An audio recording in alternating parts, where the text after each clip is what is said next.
What's up, everybody? Anyextee here, coming to you on this beautiful night from the Luxor Temple, and I'm about to take you for a 360 virtual reality tour down the Avenue of the Sphinxes, which for the ancient Egyptians would have been known as Wat Necher. Wat means path or road, and Necher is a principle or aspect of nature or cosmology. It's what we would commonly refer to as a god. So it's the road of the gods, or the path of the gods, really the path of the principles and aspects of nature and cosmology. And why? As because a procession would take place here. Several processions, actually. The Min Festival would happen here, but the big one was the Opet Festival, or Opet, really probably like Opet would be more proper way of pronouncing it. Although we don't know exactly how ancient Egyptian words were pronounced. We use modern Egyptological conventions because they didn't write with vowels. They used vowels, certainly, sacred vowel sounds, but it wasn't in the written language. So often Egyptologists will say, for example, put an E in between two consonants to make a word. But we don't know if that's exactly how it was pronounced. Anyway, here is the boat, the bark, the shrine, really, that would have been carried. This is a replica. It would have been carried by the priests in the festival.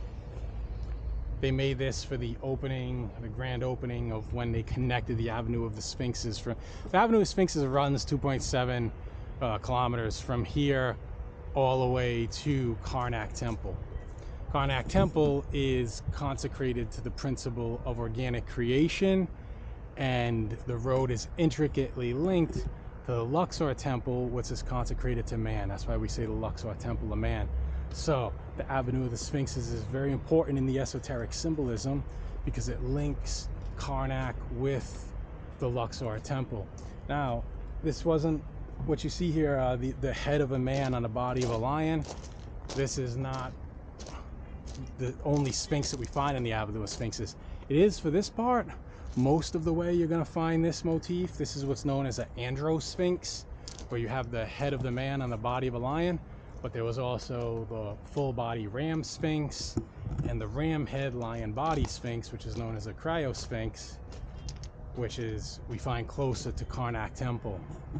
Why the body of a lion? Well, in most traditions it's a solar symbol, and of course the lion's strength and might. The head, why a human head? It's the consciousness of man. So in other words, it's a way of, because it's a solar deity, it's man's ability to partake in the divine, to be part of that divine process.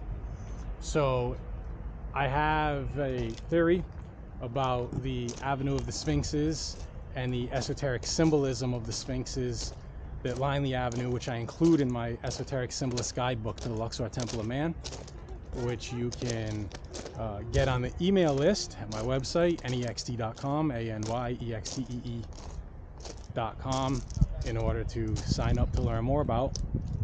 But if you get the book, in the beginning, there's a section in the beginning that explains the esoteric symbolism of the Sphinxes and how it goes from the full body ram. The ram was attributed to Amun, also to Aries.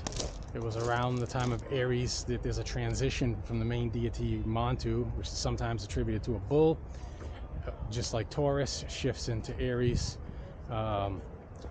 It's around the same time that Amun comes into vogue with the New Kingdom. Amun means hidden, later becomes Amen. Amun is the principle that is underpinning all creation. It's the hidden aspect of creation. And so the ram was a symbol of that, but it can also be viewed as a symbol of what we refer to as the absolute, undifferentiated consciousness, unity consciousness, which then splits and divides, and that's what the pylons are. It's what Schwaller refers to as the primordial scission. So you have the one splits and becomes the two. This is also the hieroglyph for the Opet, the rising sun would come up between the mountain peaks. But when you cross through the center, you're crossing through the primordial scission, essentially. It's undifferentiated consciousness becoming aware of itself, just as the principal Atum becomes aware of himself and splits. And then from there, you have all the primordial or primeval gods. So the Ram Sphinx would be the absolute, which then, this is spirit on its journey manifesting into matter. Then you have the ram head lion body, which merges those two qualities or principles together. So now it's spirit manifesting into matter. And then once we can reach the stage we're at now, this human existence, we have within us, there's divinity inherent within us. There's a light inside of each and every one of us. We have the ability to reconnect with the divine. It's believed that we are emanations of the divine.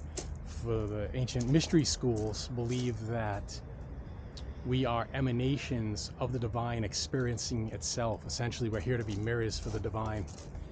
And then our job is to return back to that source.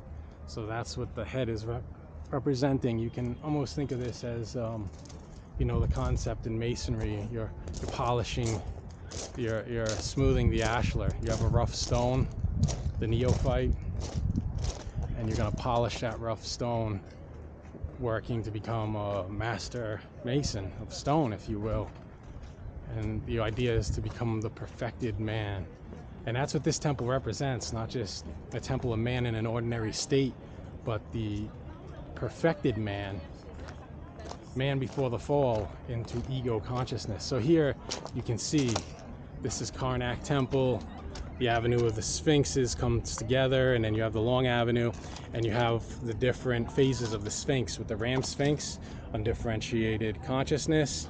Then it has the ram head, lion body. The horns denote that journey of spirit manifesting into matter. And then you have the human head and the lion body, man's ability, the consciousness of man with the might of the lion, the solar principle, man's ability to partake in the divine. Intricately linked by the avenue of the Sphinxes from the temple of creation to the temple of man, which is then to become the perfected man. The temple itself grew over time, and with that it represents the successive stages of growth of man, from childhood up to the full-grown man, to his ability to become divine once again.